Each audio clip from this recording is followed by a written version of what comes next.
Learn Persian with short stories.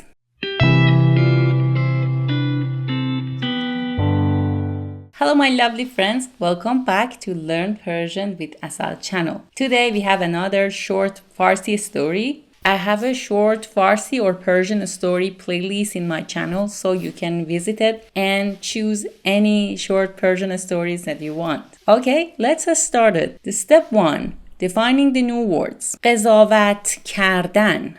قضاوت کردن. زود قضاوت نکنیم. زود قضاوت نکنیم. ریاضی. ریاضی. There's double ی here. ری-یا-زی. But in spelling, we only write one ی. معلم سر کلاس ریاضی از دانش آموز خود پرسید سیب با اطمینان. با اطمینان. او با اطمینان گفت 4 تا سیب. نگران. نگران. ساده. ساده. معلم نگران شد چون سؤالش بسیار ساده بود. معلم نگران شد چون سؤالش بسیار ساده بود. گوش کردن. گوش کردن. Sometimes we use the verb دادن. گوش دادن. Same meaning, means listen. جواب دادن or پاسخ دادن. Same meaning. جواب دادن، پاسخ دادن. اگر به دقت گوش کنی می توانی درست پاسخ دهی. or اگر به دقت گوش کنی می توانی درست جواب دهی. ناامیدی. ناامیدی. Sometimes it is written and pronounced نومیدی. نومیدی. ناامیدی. نومیدی. او با ناامیدی به دانش آموز نگاه می کرد. انگشت. انگشت. مکث کردن.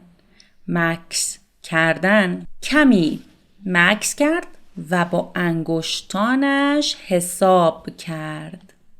با انگشت حساب کردن is like 1 2 3 4 5. This is با انگشت حساب کردن. کمی مکث کرد و با انگشتانش حساب کرد. توت فرنگی. توت فرنگی. میدانست او توت فرنگی دوست دارد. با تأمل. با تأمل. با تأمل پاسخ داد 3 تا توت فرنگی. تبسم. تبسم or لبخند. Same meaning. خانم معلم تبسم پیروزمندانه ای داشت. مبهوت. مبهوت. خشمگین. خشمگین. مبهوت شده بود و با صدای گرفته و خشمگین پرسید چطور ممکن است؟ Well guys, if you want to support Learn Persian with Asal channel, you can subscribe to the channel, and also if you want to support me more, you can join in my Patreon. By the way, there is no obligation, but there is much appreciation. Okay guys, let's start it. The step 2, read the story slowly. زود قضاوت نکنیم. روزی خانم معلم سر کلاس ریاضی از دانش آموز خود پرسید آرنو عزیزم، اگر من به تو 1 سیب و یکی دیگر و باز هم 1 سیب دیگر بدهم تو چند تا سیب خواهی داشت؟ بعد از چند ثانیه آرنو با اطمینان گفت 4 تا سیب. معلم نگران شد چرا که جواب این سوال بسیار ساده بود و او باید می گفت 3 سیب در حالی که گفت 4. خانم معلم فکر کرد شاید آرنو خوب به سوال او گوش نکرده است. برای همین دوباره پرسید. خوب گوش کن، خیلی ساده است. اگر به دقت گوش کنی می توانی درست جواب دهی. اگر من به تو 1 سیب و 1 سیب دیگر و باز هم 1 سیب دیگر بدهم، تو چند تا سیب خواهی داشت؟ آرنو که در قیافه معلمش ناامیدی میدید، دوباره با انگشتانش شروع کرد به حساب کردن. کمی مکث کرد و دوباره گفت 4. نومیدی در صورت معلم باقی ماند. به یادش آمد که آرنو توت فرنگی دوست دارد. او فکر کرد شاید آرنو سیب دوست ندارد و برای همین نمیتواند تمرکز داشته باشد. در این هنگام او با هیجان زیاد پرسید خب آرنو، اگر من به تو 1 توت فرنگی و یکی دیگر و باز هم 1 توت فرنگی دیگر بدهم، تو چند تا توت فرنگی خواهی داشت؟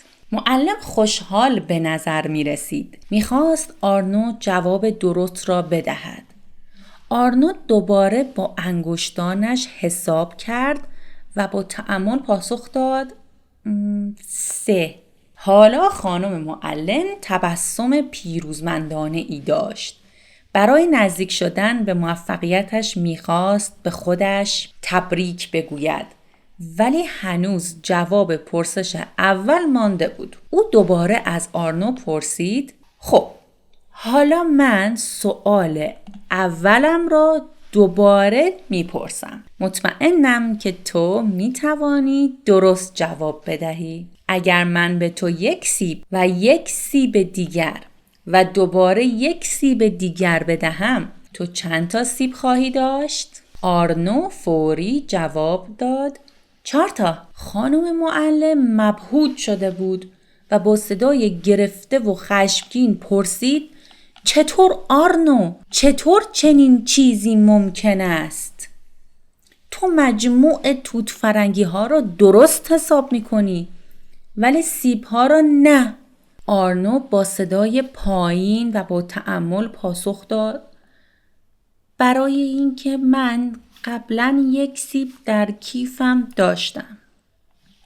Well guys, let's start step 3. Read the story faster. زود قضاوت نکنیم. روزی خانم معلم سر کلاس ریاضی از دانش آموز خود پرسید آرنو عزیزم، اگه من به تو 1 سیب و یکی دیگر و باز هم 1 سیب دیگر بدهم، تو چند تا سیب خواهی داشت؟ بعد از چند ثانیه آرنو با اطمینان گفت 4 تا سیب. معلم نگران شد چرا که جواب این سوال بسیار ساده بود و او باید میگفت 3 سیب در حالی که گفت 4.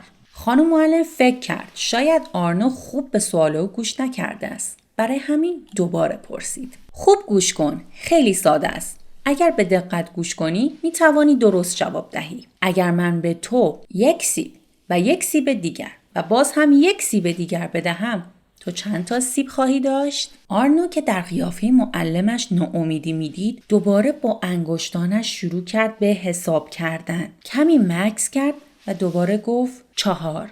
نومیدی در صورت معلم باقی ماند. به یادش آمد که آرنو توت فرنگی دوست دارد. او فکر کرد شاید آرنو سیب دوست ندارد و برای همین نمیتواند تمرکز داشته باشد. در این هنگام او با هیجان زیاد پرسید خب آرنو، اگر من به تو 1 توت فرنگی و یکی دیگه و باز هم 1 توت فرنگی دیگر بدهم، تو چند تا توت فرنگی خواهی داشت؟ معلم خوشحال به نظر می رسید. می خواست آرنو جواب درست را بدهد. آرنو دوباره با انگشتانش حساب کرد و با تأمل پاسخ داد 3. حالا خانم معلم تبسم پیروزمندانه ای داشت. برای نزدیک شدن به موفقیتش می خواست به خودش تبریک بگوید.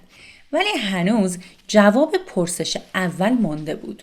او دوباره از آرنو پرسید خب حالا من سوال اولم رو دوباره میپرسم. مطمئنم که تو میتوانی درست جواب بدهی. اگر من به تو 1 سیب و 1 سیب دیگر و دوباره 1 سیب دیگر بدهم، تو چند تا سیب خواهی داشت؟ آرنو فوری جواب داد 4 تا. خانم معلم مبهوت شده بود و با صدای گرفته و خشمگین پرسید چطور آرنو؟ چطور چنین چیزی ممکن است؟ تو مجموع توت فرنگی ها را درست حساب میکنی ولی سیب ها را نه؟